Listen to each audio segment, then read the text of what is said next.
de votre fidélité, fidèles téléspectateurs, amoureux de show Jeune. Il y a eu alternance, oui. Passation pacifique, non.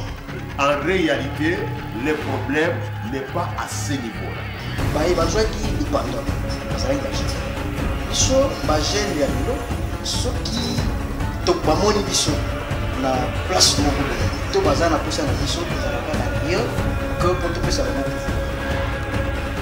La difficulté se trouve au niveau supérieur. Les jeunes sont vraiment difficilement humains. La propriété pour les femmes, c'est de voir sa vie progresser. Si elle pouvait être interrompue.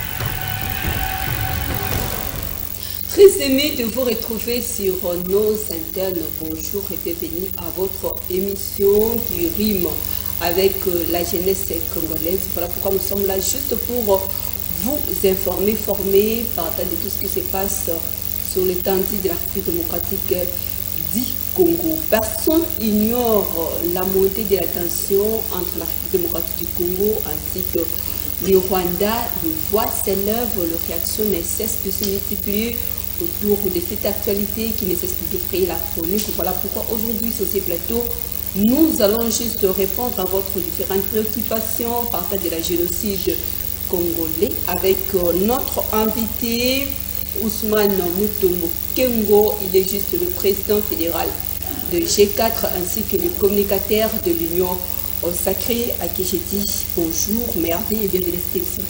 Bonjour Madame Elali et bonjour à tous nos compatriotes de l'Est que je savais dans ce moment très difficile et je partage même l'odeur avec eux et nous sommes là pour défendre notre nation, c'est ce qui est très important.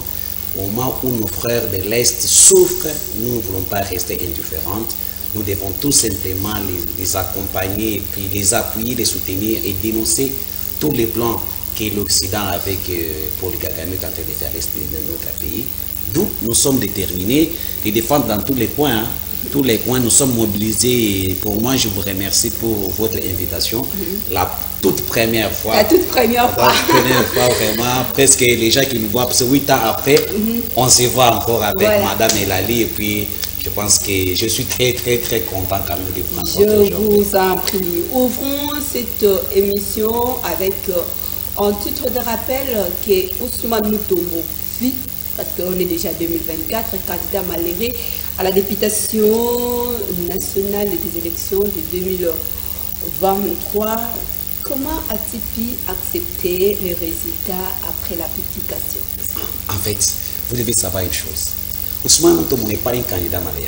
Je suis un candidat élu légitime de Banachango. Voyez? Tu as été écarté à la course, non, en fait, vous devez savoir une chose, que j'ai battu la campagne parce que la population congolaise avait besoin d'échanger une nouvelle donne politique. Parce qu'en 2019, les gens ont fait une erreur de penser qu'il faut voter pour le président de la République et puis les députés n'ont pas les droits. Et lorsque nous les avons expliqué l'importance de l'Assemblée nationale, et en 2023, tout le monde, le papa, les petits frères, tout le monde était déterminé d'échanger la classe politique au niveau du Parlement. Et d'où on a voulu voir de nouvelles figures. Ousmane Mutombo était parmi les candidats de la Tchango de la jeunesse qui promet l'unité nationale. Et c'est lui qui avait les projets des sociétés. Parce que le rôle d'un député, ce n'est pas d'aller à l'Assemblée nationale, commencer à construire des routes. Non, le député est là pour juférer des lois, voter et proposer. Et Ousmane Mutombo était le candidat selon les circonstances. Il a dit, voilà ce qui se passe sur la communauté a besoin de changements. Et voilà ce que je vous propose. La loi portant lutte contre les colonnages, je l'ai proposé. La loi sur les réformes militaires, je l'ai reposé. J'ai proposé plus de 12 lois au sein de Banachango et ils ont compris que non, Ousmane Mutombo qui était le candidat idéal allait mériter notre confiance. On n'avait pas le moyen à battre la campagne, mais nous avons battu la campagne avec cet élan de détermination et nous avons eu 6887 voix. 6887 voix que nous avons ici, sans soutien des autres personnes, sauf je suis de la Tchango, les gens c'est les combats à qui je suis pendant depuis des années. Et on arrive là. En dépit de quoi vous avez été au moins disqualifié. En fait, non, on arrive à nous étions surpris nous étions surpris de voir que nous qui possédons la confiance de la population congolaise, on était écartés par rapport, on n'a pas atteint l'essai. Et à un moment donné, non, vous avez atteint l'essai. Vous avez atteint l'essai, mais quelqu'un qui a 2000 voix, vous les prenez, et quelqu'un qui a 6887 voix, vous ne voulez pas le prendre. C'est quoi? Ça dit que nous avons aujourd'hui une Assemblée nationale illégitime. L'Assemblée nationale qui n'a pas la confiance du peuple. Parce que quelqu'un qui a fait la campagne, qui possède 2000 voix, et quelqu'un qui possède 10 000 voix, entre les deux personnes, qui la population a fait la confiance? C'est quelqu'un qui a 10 000 voix. Mais quand vous prenez quelqu'un qui a 2000 voix au niveau de l'Assemblée nationale, la population n'a pas confiance à eux. D'où, moi je me dis, je ne suis pas le candidat malheureux, je suis allé dans la course, je vis la réalité et j'ai été élu, je suis fier maintenant de défendre les Bana Tchango partout où je passe, je suis candidat élu. Malheureusement que vous n'acceptez pas au moins que vous êtes disqualifié. Non, je suis élu. La électorale de toutes les façons. C'est quasiment. Quelle attitude parce que ça a été passé de toute façon, le Parlement est déjà là. Ils ont déjà commencé avec le plénière, l'ouverture même, ça a déjà été fait. Quelle attitude faut-il adopter aux élections prochaines? De toute façon, de votre côté, il faut donner leurs orientations à un conseil partant de tout ce qui s'est passé au moins en 2023. Vous savez, avec les élections de 2023, nous avons eu beaucoup d'expérience. Vous savez, c'est la toute première fois que nous avons participé dans tel genre des élections où la population s'est appropriée de cette élection. Alors, nous avons fait beaucoup de constats. Alors, ce que nous devons demander, c'est-à-dire que le prochain président de la CENI ne doit pas faire des choses à la hâte. Il faut s'organiser bien. Et il y a eu des violations des textes de la loi électorale que M. Kadima a violé. Moi, je suis communicateur républicain, on m'appelle comme ça. Je parle parce que je suis à l'arbitre du peuple. Je dis la vérité. On n'est pas dans le moment de faire le dialysme, non. Nous sommes des jeunes patriotes, nous devons parler de notre pays. Quand ça va, ça va. Quand ça ne va pas, nous devons parler ça. Et la loi électorale dit ceci. Après les élections, tous les candidats ont le droit au PV. Et avec Kadima, on a interdit les gens de CENI de donner le PV aux candidats d'été national qui nous sont. Violation de la loi. Et c'est ce qui a fait la difficulté, c'était candidat d'aller réclamer au niveau de la Cour constitutionnelle. En connaissant qu'il allait faire tout ce qu'il allait faire là-bas. Et nous disons que ces erreurs pareilles ne puissent pas revenir encore. Et avec le problème des CEI, il faut voir, il faut être au courant par quel pourcentage on va délibérer les partis politiques de regroupement. On ne sait pas. Et comment on calcule ceci là? On ne sait pas. Vous voyez, c'est quelque chose que quelqu'un a fait dans sa maison, dans sa chambre, il calcule, il met des pourcentages de la libération. On ne connaît rien. Nous devons, il faut que la population soit au courant de tout ça, soit claire avec nous que ça, on fait ça, on fait ça. Merci. Et la population congolaise va au moins se prendre avec ça et puis travailler sur ça, être vigilant, puisque 2023, être vigilant. Parce que la force du président de la République, c'est l'Assemblée nationale. Donc, même si on peut voter Tshisekedi à 80%, mais si nous avons une Assemblée nationale qui ne répond pas aux besoins du peuple congolais, on n'aura rien à attendre. Merci beaucoup, communicateur de l'Union Sacrée, président fédéral de G4, candidat. Malgré à la course électorale de 2023, bien qu'il n'arrive pas à pouvoir accepter cette défaite, de toute façon, les vérités sont en face de nous, donc il n'a qu'à pouvoir s'estimer de cette réalité plutôt. Tournons la page, je vais m'excuser, tournons la page électorale, ouvrons une nouvelle page partant de cette situation sécuritaire qui essaie de défrayer la chronique de l'actualité des médias congolais et pourquoi pas internationaux. Voilà pourquoi nous lui avons fait appel de pouvoir parler comme étant les défenseurs de la population congolaise. Quel regard portez-vous? C'est plus de 25 ans, jour pour jour, celui-là même de 30 ans, il faut le dire ainsi, avec beaucoup de précision. La situation sécuritaire dans la partie démocratique du Congo ne cesse de revenir au bout du jour. Ousmane Moutogo. Madame Melali, nous sommes tous conscients que ce qui se passe avec notre pays, au Congo, c'est impossible, inacceptable. Personne ne peut pas accepter que nous sommes en Kinshasa. Nous marchons, quels que soient les embouteillages de certaines réalités que nous vivons, mais nos frères à nous, plus de 3 décennies, sont tués, massacrés, et les enfants grandissent quand même sans tout avoir leurs parents. Nous, on ne doit pas accepter ça.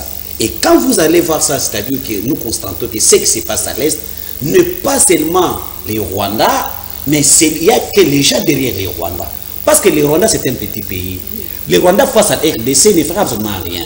Mais si les Rwandais agissent comme ça, c'est parce qu'il y a l'Occident qui est derrière les Rwandais, qui fait en sorte qu'à cause de nos richesses qui sont à l'est du Congo, il doit les profiter de les prendre illégalement à travers les Rwandais et pour maintenant empêcher la population congolaise de ne pas revendiquer leurs droits, de ne pas les empêcher d'exploiter illégalement. Il faut maintenant les massacrer pour la traumatisation de notre population. Ça, c'est le plan de l'Occident. Est-ce que nous, les Congolais, nous allons rester silence? Non. On ne doit pas rester silence. Parce que tout ce qui se passe en RDC, nous avons ce que nous appelons les partenaires nationaux et internationaux. Et qui dit nos partenaires? Et nos partenaires comprennent qu'ils sont complices avec nous. Est-ce que quelqu'un qui est tué à l'Est, avec quelqu'un qu'on a tué... Je vais vous retenir avec la complicité de nos partenaires.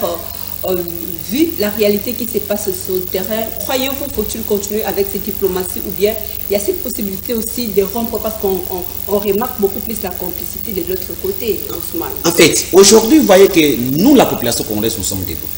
Parce que nous avons constaté que depuis Mouzé, lorsque Mouzé s'est levé pour dire pas question de ce qui se passe à l'Est, Mouzé a été tué.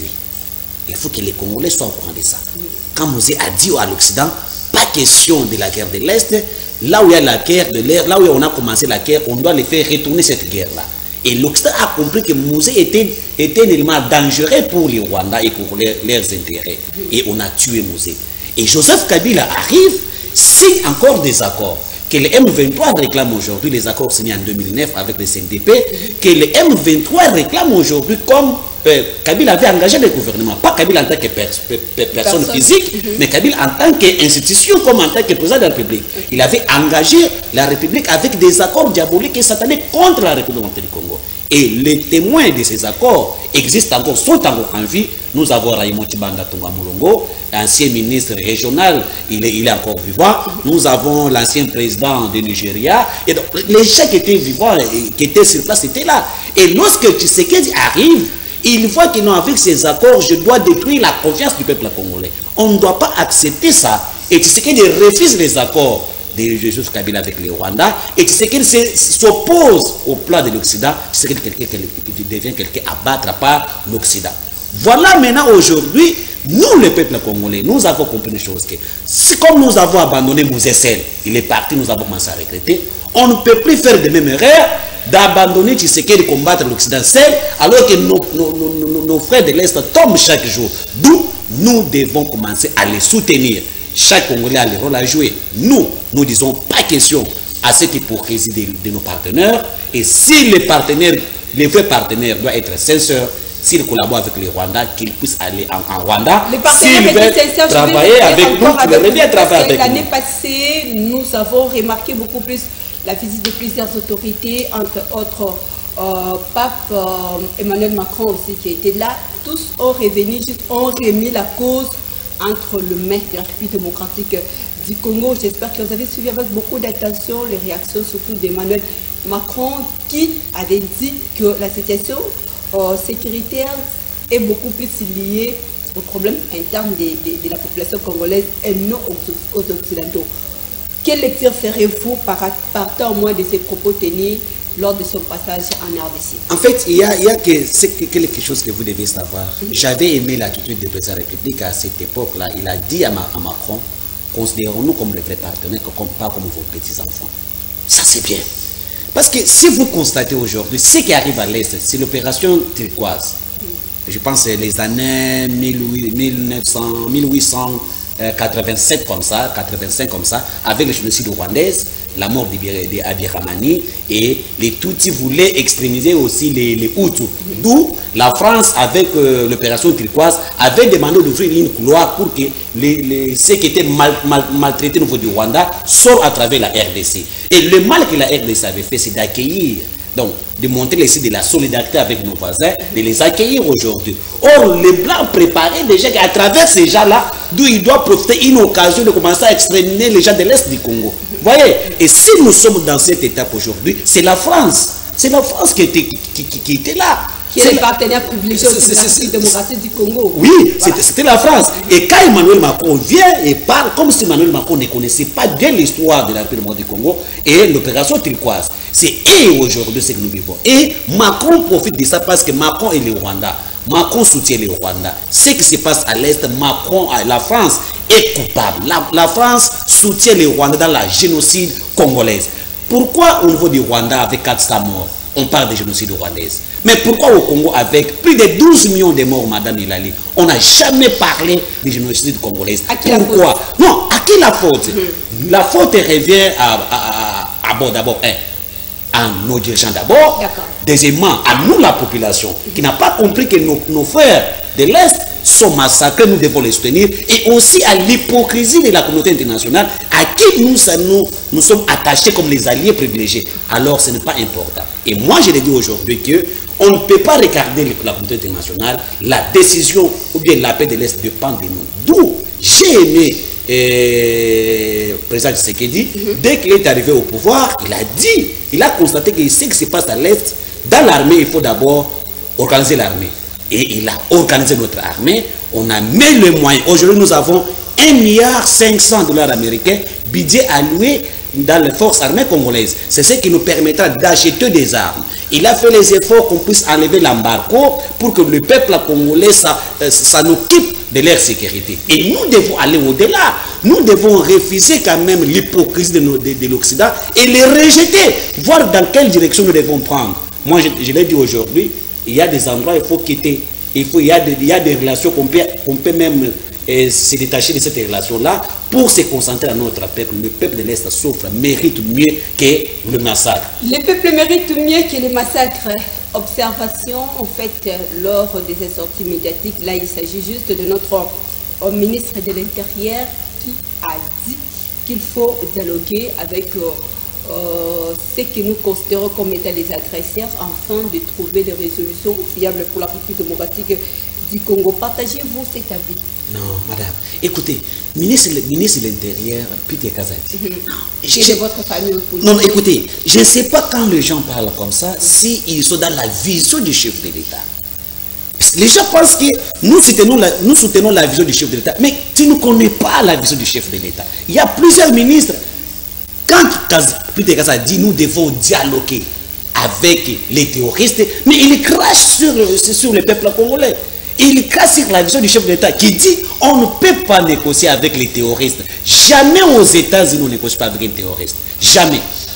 Ça c'est pour l'intérêt général. Le dialogue pour vous n'est pas une bonne voie. En fait, moi je vous dis, Madame Ilali, qu'aujourd'hui la position du président de la République, Félix Antoine Tshisekedi Tshilombo, de ne pas dialoguer avec les Rwandais, ni avec ces milices, ces terroristes du M23, c'est la position qui fait peur aujourd'hui à l'ennemi, c'est la position qui fait en sorte que si nous nous mettons ensemble, nous allons gagner cette guerre. Parce que c'est à travers les dialogues que nous sommes infiltrés dans notre armée. C'est à travers les dialogues que les peuples congolais sont massacrés. C'est à travers les dialogues que nos minéraux sont exploités illégalement. Et Tshisekedi, quand il a pris le pouvoir, il a montré ce que nous appelons la politique de bon voisinage.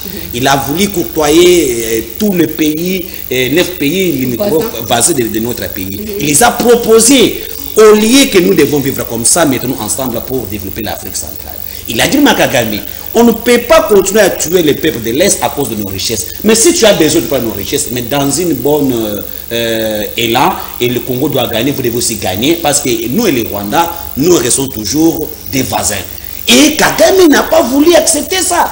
Kagame n'a pas voulu être flexible par rapport à la position de Tshisekedi. Et il a compris que le Messie, c'est un terroriste, c'est quelqu'un qui a le sang du peuple congolais. Il ne mérite plus. D'où on ne doit plus dialoguer avec eux. On ne doit plus dialoguer. Je vais revenir encore avec la sortie médiatique. C'était juste, je crois bien, la dernière journée du chef de l'État avant même les élections où il s'est prononcé pour déclarer la guerre. Juste la guerre avec nos belligérants, la guerre avec les agresseurs de la République démocratique du Congo. Croyez-vous le fait de déclarer la guerre plutôt avec le Rwanda, cela suffit comme état mécanisme efficace pour mettre fin à cette rumba triste?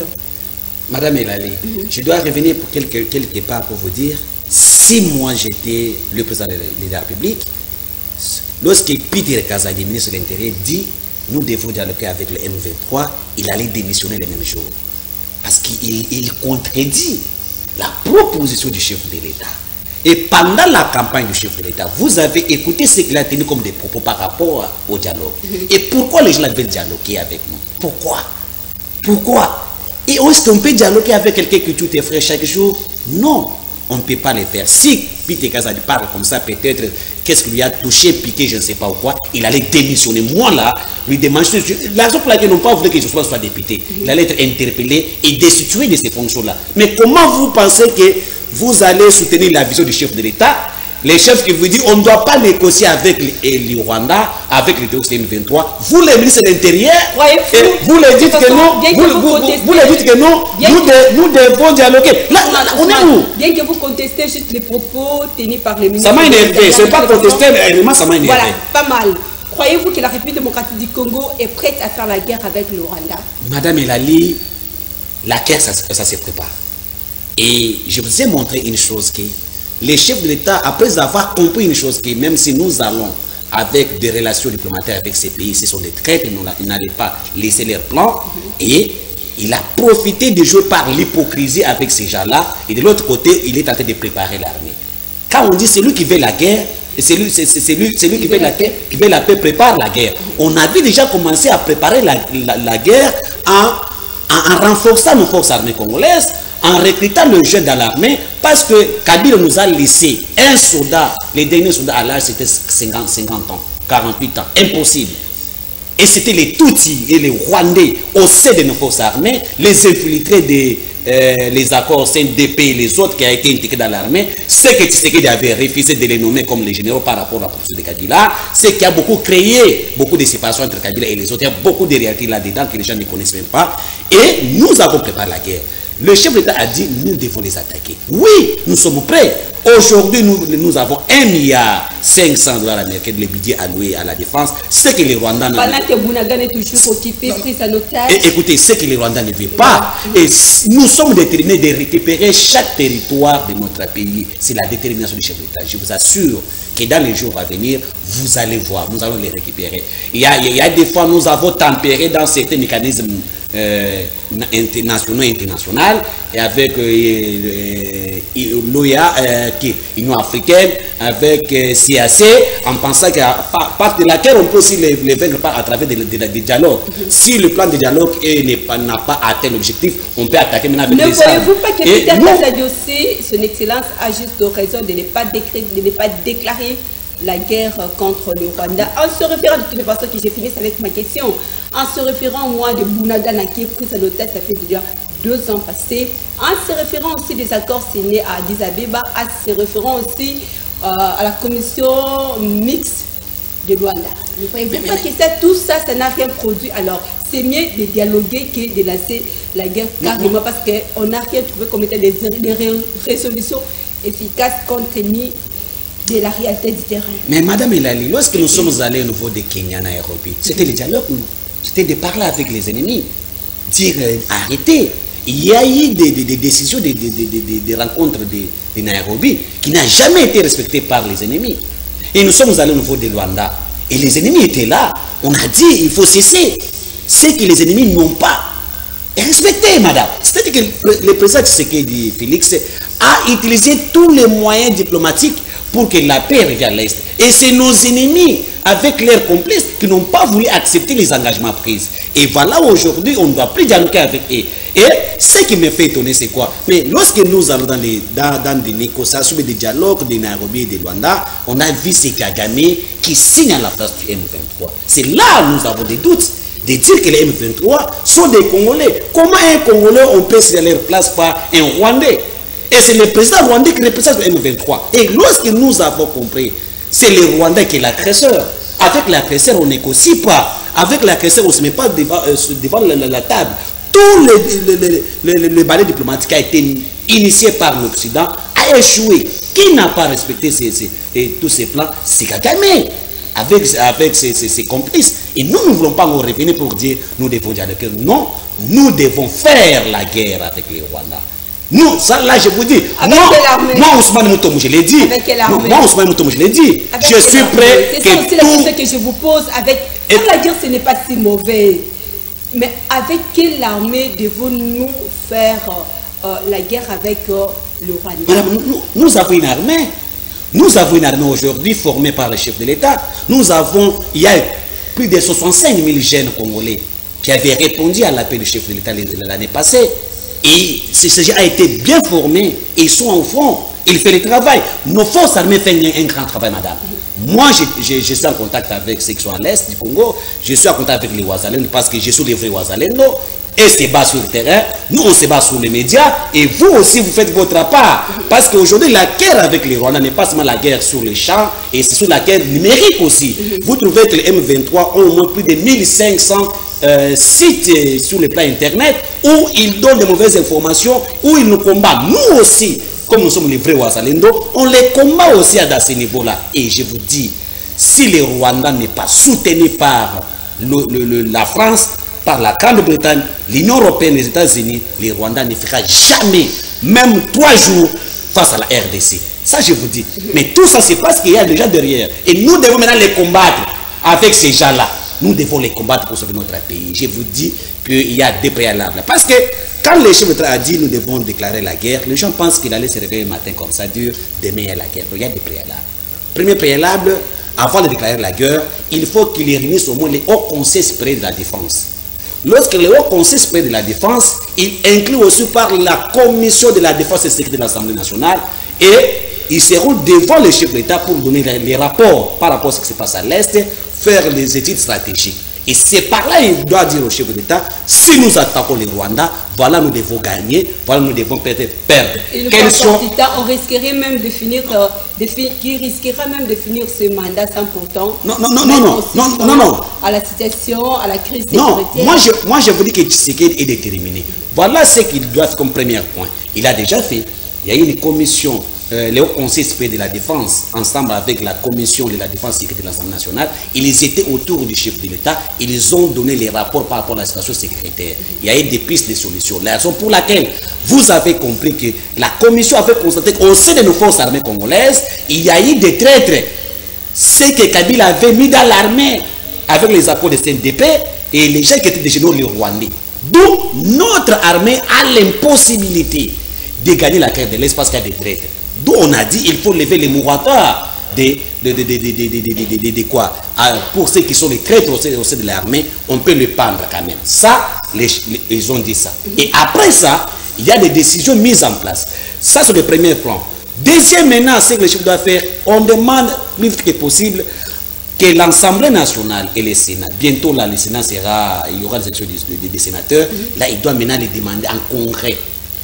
En congrès, les solliciter, qu'ils puissent les donner mandat de déclarer la guerre. Si l'Assemblée nationale et le Sénat acceptent par rapport à la situation sécuritaire, ils voient que oui, le chef a raison, ils donnent l'aval et le chef dans ce moment-là déclare la guerre. Donc les gens doivent comprendre une chose, qu'il y a des préalables pour que le chef d'État prenne la décision de déclarer la guerre. Que nous attendons les préalables, de toute façon, de l'autre côté, les sang coulent. Non, de l'autre côté, le FARDC fait le travail. On a récupéré beaucoup de localités et il y a des au niveau du Rwanda, madame Hilali.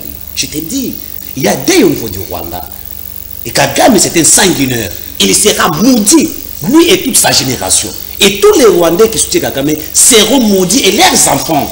Et nous, et vous et moi, même si nous ne serons plus là, nos enfants doivent se venger avec les Rwandais. Et un jour, les Rwandais viendront 27e province de la République démocratique du Congo. Je l'ai dit. Et à l'est au Rwanda, il y a des cadavres chaque jour.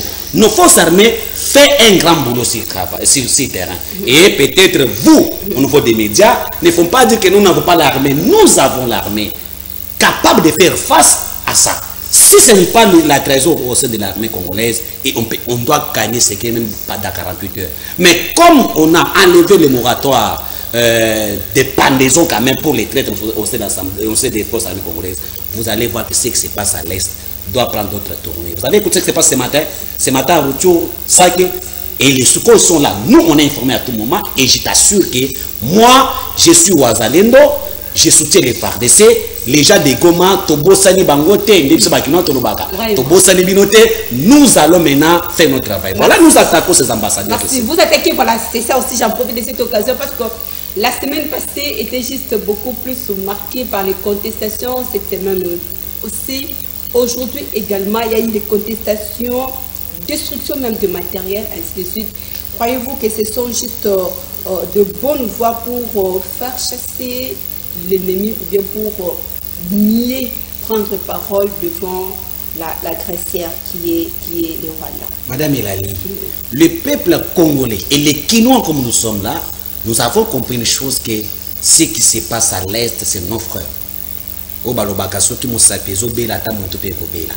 Si nous restons silencieux en regardant ce qui se passe à l'Est, ce n'est pas bien. Nous risquons... c'est bien, on ne refuse pas.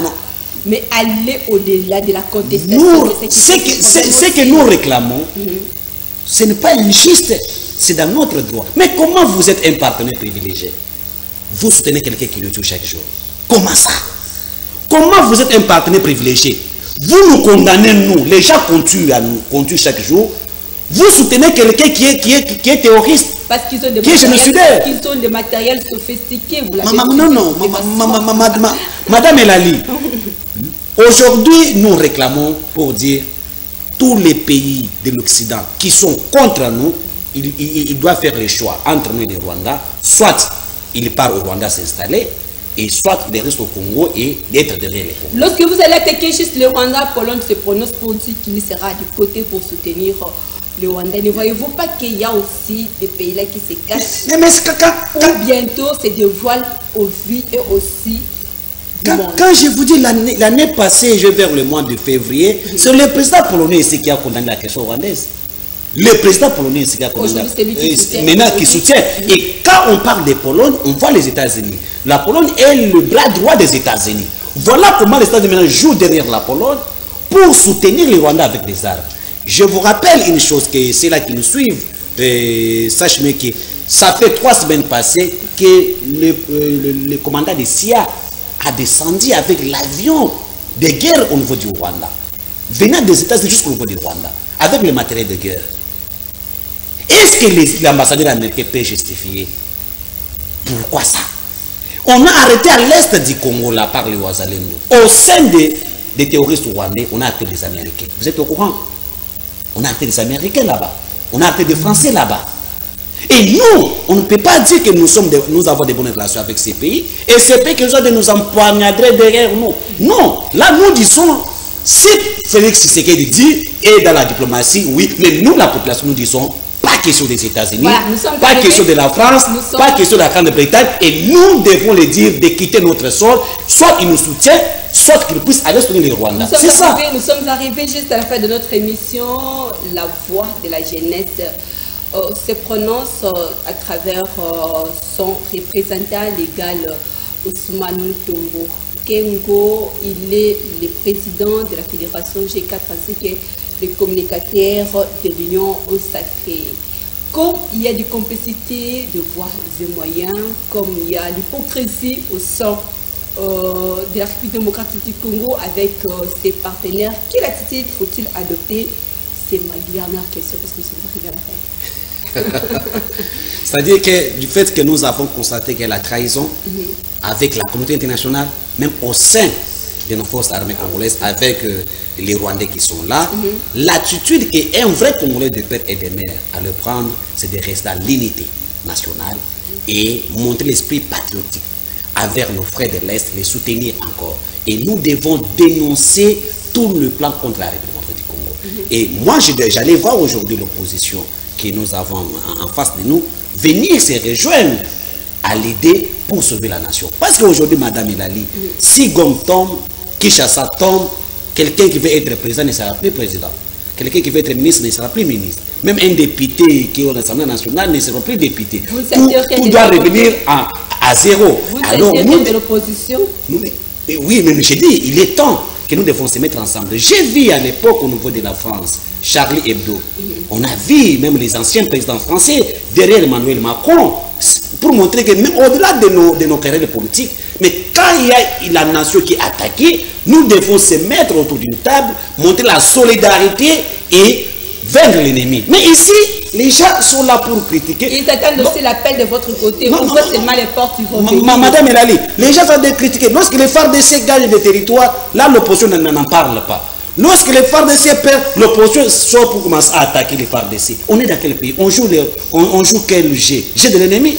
D'où moi j'ai dit, on ne va pas accepter. Votre mot, votre message, votre soutien à la population qui vivent dans la partie est la République démocratique du Congo. D'abord, moi j'encourage d'abord tous les peuples congolais, surtout les Kinois, qui sortent chaque jour pour manifester. Je vous dis, nous allons continuer de manifester comme ça jusqu'à ce que l'Occident écoute. Parce que hier même, le roi du Qatar a compris le message. Kagame a été, il a même refusé de saluer Kagame par rapport à son attitude parce qu'il se met des sanguinaires.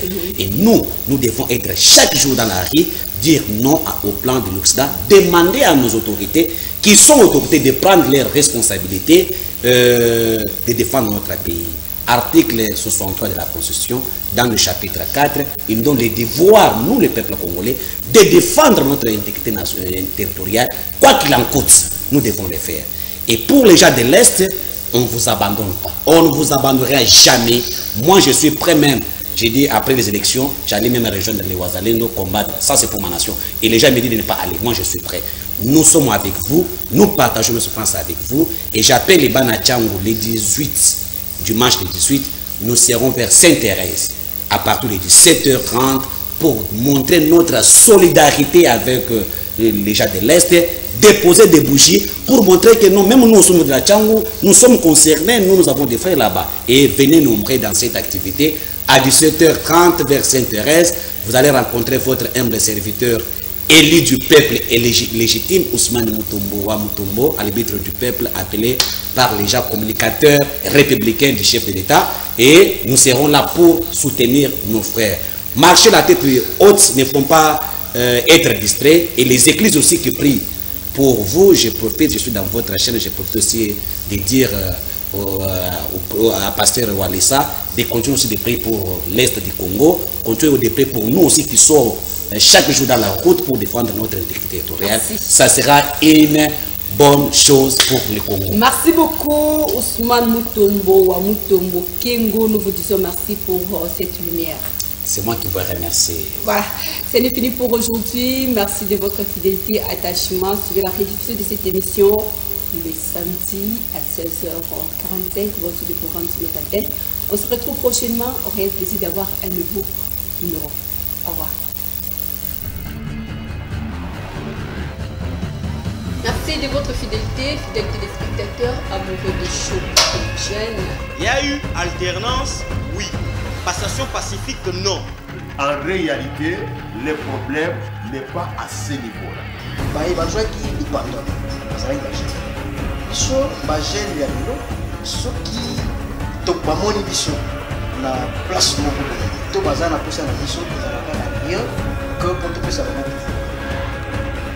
La difficulté se trouve au niveau supérieur.